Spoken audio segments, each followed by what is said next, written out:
Hi dears, എല്ലാവർക്കും നമസ്കാരം. മൗനരാഗത്തിൻ്റെ നാളത്തെ ആ ഒരു സൂപ്പർ ഹിറ്റ് വിശേഷത്തിലേക്ക് എല്ലാവർക്കും സ്വാഗതം. അങ്ങനെ നമ്മുടേതാ കല്യാണി കുഞ്ഞിനെ കളിപ്പിച്ചുകൊണ്ട് നിൽക്കുകയാണ്. അപ്പം ഈ കാഴ്ചയൊക്കെ കണ്ടിട്ട് നമ്മുടെ രാഹുലിനാണെങ്കിലോ തീരെ അങ്ങ് ഇഷ്ടപ്പെടുന്നില്ല. രാഹുലാണെങ്കിൽ കൊച്ചിനെയും അതുപോലെ തന്നെ കല്യാണിയൊക്കെ കിരണിൻ്റെ ജീവിതത്തിൽ നിന്ന് എത്രയും പെട്ടെന്ന് മാറ്റണം, പകരം തൻ്റെ മകൾ സരയും കിരണും തമ്മിലുള്ള വിവാഹം നടത്തണം എന്നൊക്കെ ആലോചിച്ച് കൂട്ടുകയാണ്. ഇവിടെ ഈ കാര്യങ്ങളൊക്കെ നടക്കുമ്പോഴാണെങ്കിലോ നമ്മുടെ മനു ആണെങ്കിൽ സരയുടെ അടുത്ത് പറഞ്ഞു, അതേ മോളൂ, നമുക്കൊന്ന് പുറത്ത് പോകണ്ടേ? എന്ത് ചെയ്യാനാ മനുവേട്ടാ, പുറത്ത് പോകാമെന്നൊക്കെ വിചാരിച്ചതാണ്. പക്ഷേ ഈ അച്ഛൻ്റെ ചില നേരത്തെ സംസാരങ്ങൾ കേട്ട് കഴിഞ്ഞാൽ നമുക്ക് തീരെ ഇഷ്ടപ്പെടില്ലല്ലോ.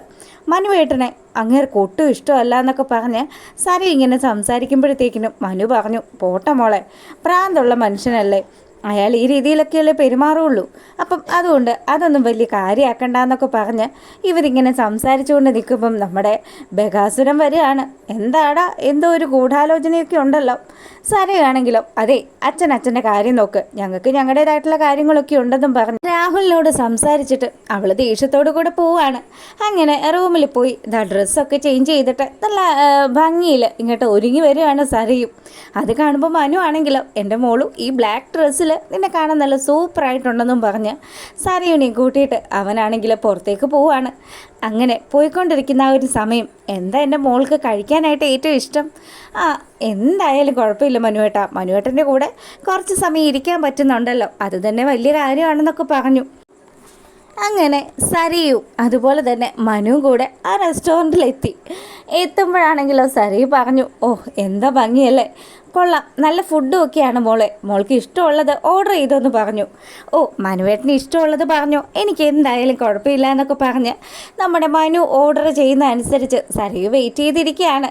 അങ്ങനെ ഇവിടെ ഈ കാര്യങ്ങളൊക്കെ നടക്കുമ്പോഴാണെങ്കിലോ നമ്മളെ കാണിക്കുന്നത് നിഷയുടെ വീട്ടിലാണ്. നിഷയാണെങ്കിൽ അച്ഛനോടും അമ്മയോടും ഒക്കെ പറഞ്ഞു, ഞാനൊന്ന് പുറത്തൊക്കെ പോയിട്ട് വരാം അച്ഛാ, ഇവിടെ തന്നെ ഇരുന്നിട്ട് ഭയങ്കര ബോറിംഗ് ആണ്, പോരാത്തതിന് റോണിയേട്ടനും ഇവിടെ ഇല്ലല്ലോ, ആ ഒരു സങ്കടമൊക്കെ ഒന്ന് മാറണമെങ്കിൽ പുറത്ത് പോയിട്ടൊക്കെ വരാം, 2-3 പർച്ചേസിങ്ങും കാര്യങ്ങളും ഒക്കെ ഉണ്ടെന്നൊക്കെ പറഞ്ഞ് അവളും വീട്ടിൽ നിന്ന് ഇറങ്ങുകയാണ്. പുള്ളിക്കാരി വന്ന് കയറുന്നത് നമ്മുടെ മനുവും സരയും ഒക്കെ ഇപ്പോൾ ഉള്ള ആ റെസ്റ്റോറൻറ്റിലേക്ക് തന്നെയാണ്. അങ്ങനെ ഇവിടെ ഈ കാര്യങ്ങളൊക്കെ നടക്കുമ്പോൾ നമ്മുടെ പ്രകാശനാണെങ്കിൽ ഈ ഫോട്ടോസൊക്കെ അയച്ചു കൊടുത്തത് അതൊക്കെ നോക്കി കണ്ടിരിക്കും. കാർത്തികയുടെ അമ്മ അവരാണെങ്കിലോ പ്രകാശനെ കൊല്ലാനുള്ള കലിയോടുകൂടി ആ ഫോട്ടോ ഒന്നുകൂടി എടുത്ത് നോക്കി. എന്നിട്ട് നിൻ്റെ ഈ ചിരിയൊക്കെ അസ്തമിക്കൂടാ, നിനക്ക് വലിയ ആയുസൊന്നും ഉണ്ടാവില്ല, നിൻ്റെ കാര്യം ഈ ഞാൻ തീരുമാനത്തിലാക്കും എന്നൊക്കെ പറഞ്ഞിങ്ങനെ സംസാരിച്ചുകൊണ്ടേ ഇരിക്കുകയാണ്. അങ്ങനെ നമ്മുടെ പ്രകാശനാണെങ്കിലോ അമ്മയുടെ അടുത്ത് പറഞ്ഞു, അമ്മേ ഞാൻ എന്തായാലും ഇതൊക്കെ ഇട്ട് ഒന്ന് പുറത്തൊക്കെ പോട്ടെ, കാണേണ്ട ആൾക്കാരൊക്കെ എന്നെ ഈ ഒരു വേഷത്തിൽ കാണണം, പ്രത്യേകിച്ച് ദീപ എന്നെ ഈ കോലത്തിൽ കണ്ടു കഴിയുമ്പം അവൾ ശരിക്കും അങ്ങ് ഞെട്ടും, പഴയ പ്രകാശനല്ല ഞാനെന്ന് അവൾ മനസ്സിലാക്കാൻ പോകുന്നതേ ഉള്ളൂ. ഇനിയിപ്പം അടുത്ത് തന്നെ ഞാൻ ഈ കണ്ട സ്വത്തുക്കളുടെയൊക്കെ ഉടമസ്ഥനാകുമല്ലോ, അങ്ങനെ ആകുമ്പോഴത്തേക്കിനും നല്ലൊരു ജീവിതമൊക്കെ കിട്ടിയെന്നൊക്കെ അറിയുമ്പോൾ ദീപയുടെ മനസ്സാണെങ്കിൽ സങ്കടത്തിലായി പോവും. അവൾക്ക് അത് തന്നെയാണ് വേണ്ടത്.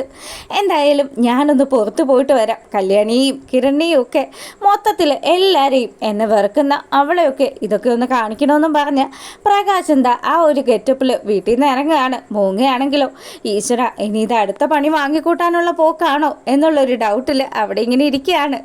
പിന്നീടാണെങ്കിലോ നമ്മുടെ മനു ആണെങ്കിൽ അവന് ഇഷ്ടപ്പെട്ടിട്ടുള്ള ബിരിയാണിയൊക്കെ ഓർഡർ ചെയ്തു. അങ്ങനെ 2 പേരും ആ ഒരു ഫുഡ് കഴിച്ചു. സരയനോട് മനു ചോദിച്ചു, അതേ മോൾക്ക് എത്ര നാളായി ഞാൻ വാരി തരട്ടെ എന്ന് ചോദിക്കുമ്പോൾ നമ്മുടെ സരയുന് നാണം വന്നു. സരയുവാണെങ്കിലോ, അയ്യോ അതൊന്നും വേണ്ട, ഇതൊരു പബ്ലിക് പ്ലേസ് അല്ലേ, നമുക്ക് വീട്ടിലുള്ളപ്പം അങ്ങനെ എന്തെങ്കിലും വാരി തന്നാൽ മതിയെന്നൊക്കെ പറഞ്ഞു.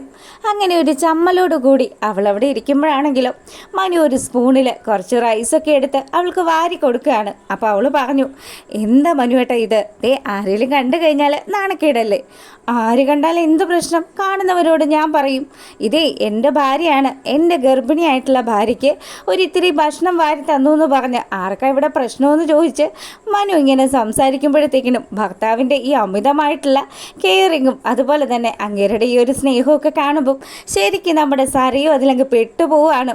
ഭക്ഷണം കഴിക്കലും കാര്യങ്ങളും ഒക്കെ കഴിഞ്ഞു. രണ്ടുപേരും വളരെയധികം ഹാപ്പി ആയിട്ട് അവിടുന്ന് പുറത്തേക്ക് ഇറങ്ങി വരികയാണ്. ഈ സമയത്താണെങ്കിലും കറക്റ്റായിട്ട് തന്നെ നമ്മുടെ നിഷ അങ്ങോട്ട് കയറിയും വരുന്നു. ശരിക്കും പറഞ്ഞാൽ നമ്മുടെ മനുവിന് നല്ല ഒന്നാം തരത്തിൽ ഭാഗ്യമുണ്ട്. പുള്ളിക്കാരൻ തന്നെയാണ് നിഷയെ കണ്ടതും. അപ്പം പെട്ടെന്ന് തന്നെ ആശ പ്ലേറ്റ് മാറ്റി.